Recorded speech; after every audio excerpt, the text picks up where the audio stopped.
everyone. Today we learned about the Chinese New Year and some of their traditions and how they differ from ours.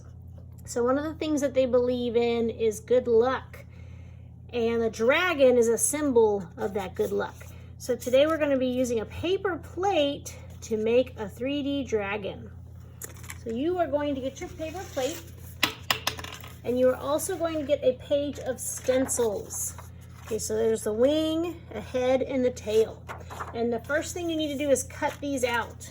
So I've already cut mine out for you to see. So I have my wing stencil, my head, and my tail. The first thing you're going to do with your plate is you're going to fold it in half. Then you're going to take your wing stencil and you want to put the flat part of the wing on the flat part or the fold of the plate. And what you want to do is you want to line it up close to the top to where this part of the stencil, this curve, is in line with the curve of the plate. Now if it hangs over a little bit, that's okay. It might hang over, like mine's hanging over a little bit down here. It'll still look like dragon wings when I'm done. And the reason I want to put it here is I am saving myself some work because there's already a curve here. So I don't need to trace that curve. So all I'm going to do is trace this little line up here that goes in and out. I'm going to leave this because there's already a curve line. And then I'm going to trace the bottom part. I also don't need to trace right here because I already have a straight line. Trace the zigzag line at the bottom. And when I take it off, I'm going to keep it folded and I'm going to cut the plate. Because this is only one wing. We're keeping it folded so we can make two wings.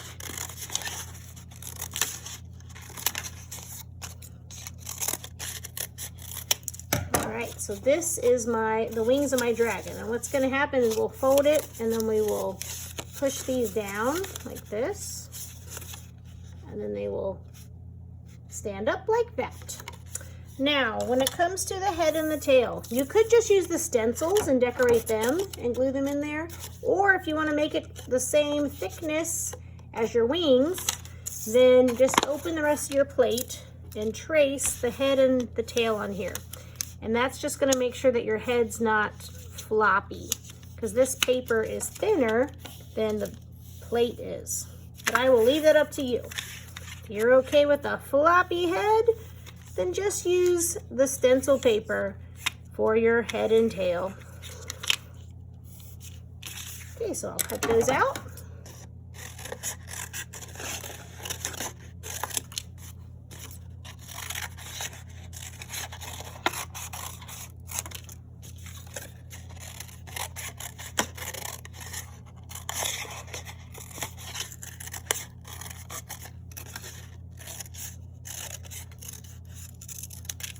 All right, so now I have my wings, I have a head, and I have a tail. But before I glue them together, I want to color them because it's a lot easier to color it when it's flat. So I did, this part is the top of the wings, and you'll notice I did not put any color in here because that's going to get folded up. So you're not going to be able to see that. So on this side, I just decorated the top of the wings. But on the other side, you want to color the whole thing. And that's the belly, so that's the under part of my dragon. Also, you want to decorate the head. Now you'll notice it's like he's looking at us from the side, or she. So I added a mouth, an eye, and a nostril. Also, this is the other ear, so we just see the inside of this ear, and that's the back of the other one. And then the same thing on the other side. Mouth, nostril, eye, and inside of the ear. I also added some scales on his neck. Same with the tail. Make sure that you color both sides of your tail. So now I'm ready to glue it together. So what I'm going to do is in that spot that I didn't color, I'm going to put a lot of glue. And on the very edge of the head, at the very bottom, I'm going to put it. And I'm going to stick it right here on one side. I'm going to do the same thing for the tail. Put a little bit on each side. I'm going to stick it at the other end. And I stuck them both kind of above the line. So that way when I fold it, they're on the inside there like that. Right, so here's my good luck dragon. You'll notice that it does not have hands or feet. If that bothers you, feel free to make some hands and feet out of scrap paper, or if you have scraps from your plate, you could cut some little hands and legs out of that. And you get to take this home with you today for good luck. So work hard and do your best and have a very lucky and fun art class.